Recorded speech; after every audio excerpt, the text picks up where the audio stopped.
America's next president will take the oath of office. President-elect Donald Trump, Vice President-elect Mike Pence, and their families are leaving St. John's Episcopal Church right now after a morning prayer service. Mr. and Mrs. Trump's next stop is the White House. That is just across Pennsylvania Avenue for tea and coffee with President and Mrs. Obama. They could walk, but they're going to go in the car. It's just across Lafayette Square.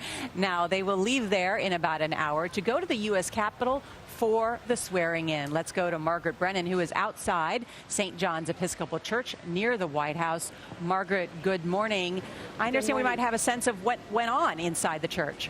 Well, we don't have any reporters inside the church. They weren't allowed in, Nora, but it's kind of unusual, but it is Donald Trump and his team. They are actually tweeting mid-service from inside the church right now. I'm looking at Twitter and I'm seeing the director of social media posting, saying there's Donald Trump right now.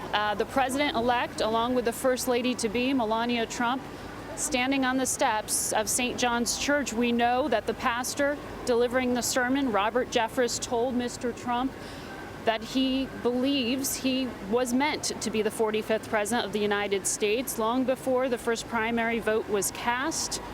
And he was told this is history in the making. Donald Trump looking, smiling, waving a little bit here. It's interesting, Nora, because I don't know that you can hear it or that he is realizing it, but we can hear protesters just about a block away who have been out here through the duration of the service. Donald Trump waving to the media there, saying thank you. We see the first family, the extended first family, streaming out as well, Don Jr. and the others. But we know during the course of the service, those pictures that were posted on social media talking about divine inspiration. Robert Jeffress saying that he believes God has selected Donald Trump to be the 45th president of the United States. Mike Pence there, a man who takes his faith very seriously, walking out now hand in hand with his wife. He was actually the first of the two to arrive before 8:30 this morning. Kellyanne Conway also now walking out wearing that red hat behind them, and some of the top advisors to the Trump team there, Steve Bannon, Reince Priebus, also streaming out. Mike Pence here.